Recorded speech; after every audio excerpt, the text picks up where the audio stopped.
Kerugian dialami dua warga Palembang saat hendak menukarkan uang pecahan baru untuk dibagikan sebagai THR Lebaran lalu. Bukannya mendapat uang yang diharapkan, mereka justru tertipu hingga 19 juta rupiah oleh temannya. Merasa dirugikan, kedua korban melaporkan kejadian itu ke Sentra Pelayanan Kepolisian Terpadu Polrestabes Palembang.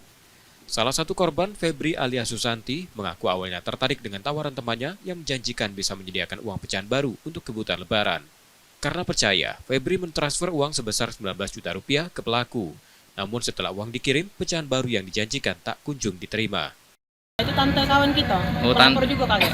Lama kita kenal sama dia? Iya, dengan yang kawan itu lah lama. Kita baru?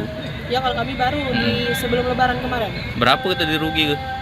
Kalau totalnya 19 juta 100. Surat perjanjian, ketemu tuh sering. Cuman dia tuh cara kate itikat baik, apa nyicil lah minimal. Tapi tidak kate itu. Febri sempat mendatangi pelaku untuk meminta uangnya kembali. Namun hingga kini belum juga ada kejelasan. Yudi Kiswanto, Kompas TV, Palembang, Sumatera Selatan.